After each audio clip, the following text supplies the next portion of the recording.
శాస్త్రి వామ్ 5 రూపాయల pack release అయింది కదా. శాస్త్రి బామ్ 5 రూపాయల్లో అద్భుతం. బండి సంజయ్ గారు, మీరేదైతే మాట్లాడుతుర్రో, ఏదైతే భావాజాలానికి సంబంధించి మీరు గద్దర్ గారి భావాజాలం గురించి మాట్లాడుతుర్రో, అది వింటేనే హాస్యాస్పదంగా ఉంది. మీరు ఒక క్యాబినెట్ మినిస్టరా, కార్పొరేటరా మీరు? ఎందుకంటే మీరు అధికారంలో ఉంటే బీజేపీ భావాజాలం ఉన్న వాళ్లకు, రైట్ వింగ్ భావాజాలం ఉన్న వాళ్ళకే మేము పద్మ అవార్డులు ఇస్తామని చెప్పినట్టుగా ఉంది. మీరు రాష్ట్రపతిని, ప్రధాని చిన్నతనం చేసినట్టుగా ఉంది మీ మాటలు.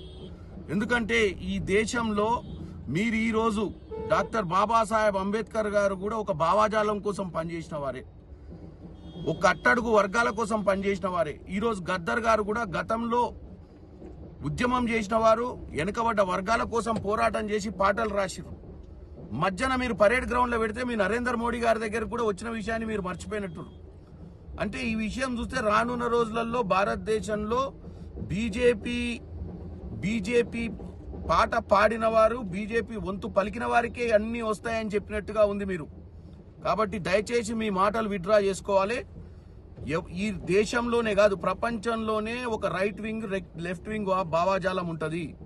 ప్రతి దగ్గర అధికారం మారుతూ ఉంటది. కానీ ఈ అవార్డులు అనేది నిష్పక్షపాతంగా ఇవ్వాల్సినటువంటి ఆ పరిస్థితి ఉంటది. ఇలాంటి మాటల వల్ల మీరు మీ ప్రస్తుతం ఉన్న ప్రభుత్వాన్ని దిగజార్చేతనంగా మీరు మాట్లాడినట్టుగా ఉంది. దయచేసి మీరు మీ మాటలను విత్డ్రా చేసుకోవాల్సిందిగా కోరుకుంటున్నాం. మరిన్ని వీడియోస్ కోసం ఛానల్ ని సబ్స్క్రైబ్ చేయండి. లేటెస్ట్ అప్డేట్స్ కోసం వాట్సాప్ ఛానల్ ని ఫాలో అవ్వండి. ఆ లింక్ డిస్క్రిప్షన్ లో ఉంది.